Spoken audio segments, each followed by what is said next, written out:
Здравствуйте. На телеканале «Новый век» программа «Вызов 112». В студии Эльвира Фазлиева. И сегодня мы расскажем подробности крупной аварии на Фермском шоссе. Сперва приехали 2 скорые, нас проверили, их проверили, потом они куда-то делись, я не знаю. И почему водитель иномарки убежал с места происшествия, бросив 3 пострадавших? Нашел, положил в машину и был задержан. Нашел на улице какое-то вещество, и камень ее положил, и ДПС увидела и остановили. Водитель иномарки рассказал, откуда у него наркотики.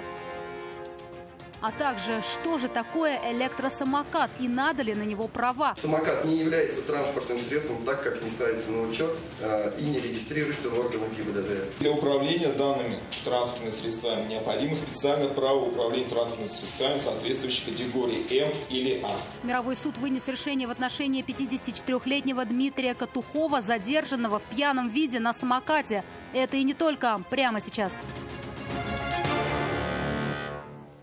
Водитель, устроивший крупную аварию на Фермском шоссе, убежал с места происшествия, бросив 3 пострадавших. «Лада Гранта» и «Фольксваген Поло» столкнулись в вечерний час пик.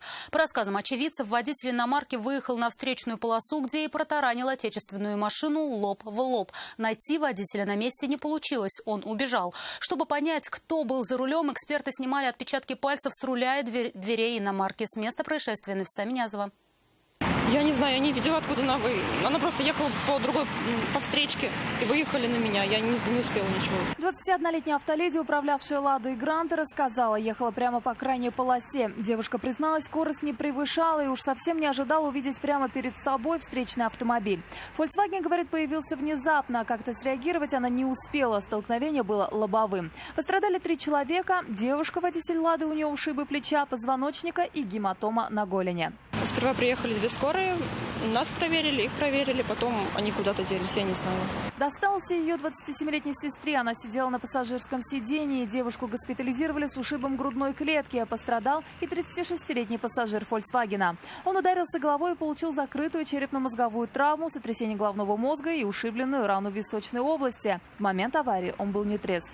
Сейчас на месте работают не только сотрудники госавтоинспекции, приехала и следственная оперативная группа, работают эксперты, поскольку сразу после столкновения водитель автомобиля Volkswagen убежал, куда глаза глядят. Что он скрывал, еще только предстоит установить. Оперативники сняли все отпечатки пальцев, по городу был объявлен план перехват. Чуть позже водителя нашли и, как выяснилось, 38-летний мужчина сел за руль иномарки, не имея на то права. Нафиса Минязова, Константин Бушуев, «Вызов 112». Предположительно, наркотики обнаружили сотрудники автоинспекции в автомобиле «Део Матис». Они остановили иномарку на проспекте Амирхана для проверки документов. Сильно волнующийся водитель вызвал подозрения у полицейских, и они решили досмотреть его автомобиль. Что они нашли в салоне иномарки, знает Юлия Гоголева.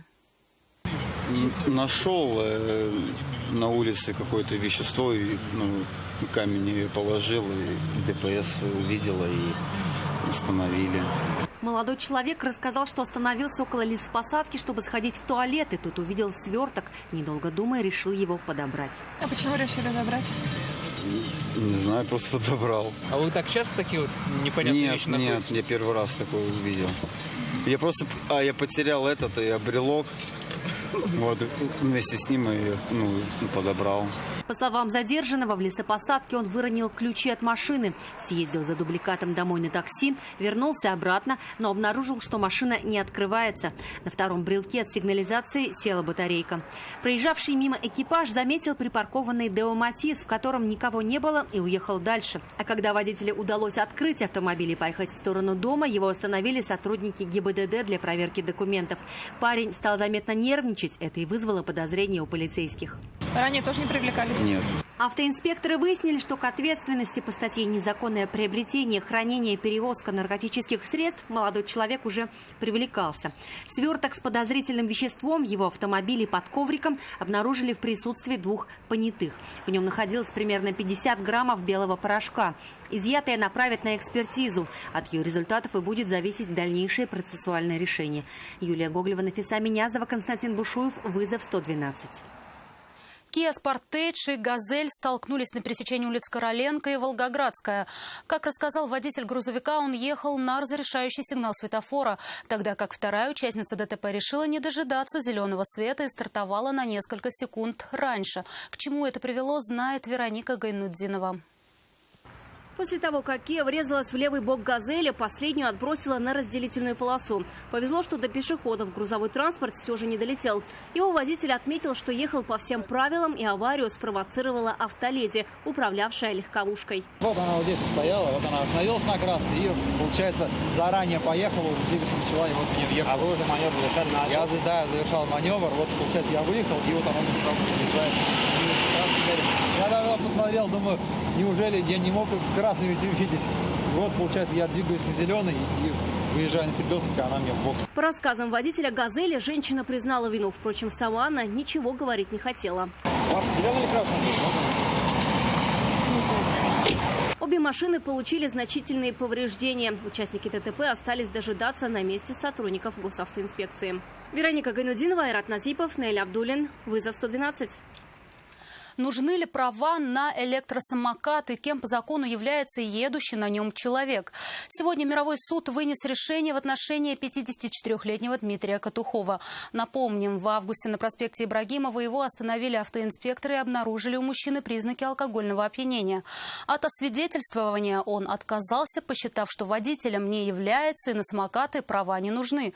У сотрудников ГИБДД мнение было иное. Раз самокат с двигателем, значит это мопед, и для управления им нужна отдельная категория в водительском удостоверении. Двухколесную технику погрузили на эвакуатор и увезли на штрафстоянку. На мужчину составили протокол и направили дело в суд, требуя лишить его прав.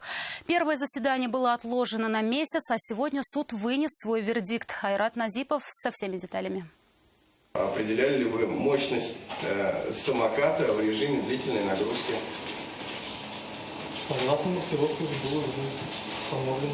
Это уже второе судебное заседание по делу Дмитрия Катухова. Предыдущие отложили из-за необходимости заслушать свидетелей. Адвокат, как и раньше, настаивал. Инспекторы ГИБДД составили протокол в отношении его подзащитного недолжным образом и нарушили процедуру при сборе доказательств. Но главный его аргумент – лишать прав Катухова за езду на самокате в нетрезвом виде нельзя по закону. Говорит, что такого понятия, как электросамокат в правилах дорожного движения, пока не существует. И приравнивать его к мопеду нельзя. Представитель защиты, ссылаясь на законы, попросил суд прекратить дело об административном правонарушении в отношении своего клиента. Самокат не является транспортным средством, так как не ставится на учет и не регистрируется в органах ГИБДД. На самокат не надо иметь водительского удостоверения определенной категории. На самокат отсутствует паспорт транспортного средства. Из материалов административного дела достоверно не определена марка и модель самоката, а также его технические характеристики. Противоположного мнения придерживаются сотрудники госавтоинспекции. Они ссылаются на правила дорожного движения, согласно которым мопед, двух- или трехколесное механическое транспортное средство, максимальная скорость которого не превышает 50 км в час, имеющий двигатель внутреннего сгорания, не превышающим 50 кубических сантиметров, или электродвигатель максимальной мощностью более 250 Вт. Все, что ниже относится к велосипедам, это транспортное средство, которое имеет по крайней мере два колеса и едет либо за счет мускульной силы, либо имеет электродвигатель, который отключается на скорости в 25 км в час. Мощность электросамоката Дмитрия Катухова, согласно маркировке, составила 600 Вт. Следовательно, и спрос с него как с водителя. Такие устройства в соответствии с техническим регламентом Таможенного союза о безопасности колесных транспортных средств относятся к мототранспортным средствам категории L и должны соответствовать требованиям технического регламента от 2011 года. Также на заседании автоинспекторы рассказали о судебной практике, где в аналогичных случаях водители электросамокатов лишали прав. Выслушав доводы обеих сторон, суд решил лишить Дмитрия Катухова водительских прав и обязал его выплатить штраф в размере 30 тысяч рублей. С таким решением ни он, ни его адвокат согласны не были. Сдавать водительские права пока они не планируют. Если до этого у всех судили, значит, и тебя надо, допустим, судить. Вот и все. А на законодательном уровне именно нигде не прописан электросамокат. Ваши дальнейшие действия? Обжалование. Московский суд. Да это прям. И дальше.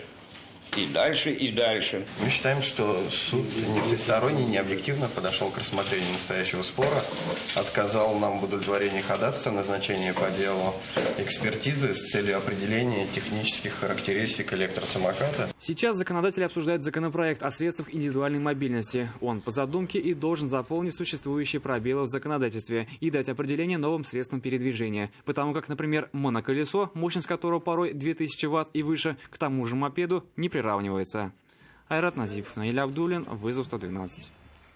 Это все, о чем мы успели вам рассказать. В студии была Эльвира Фазлиева. До встречи и не бросайте вызов судьбе. Вдруг она его примет.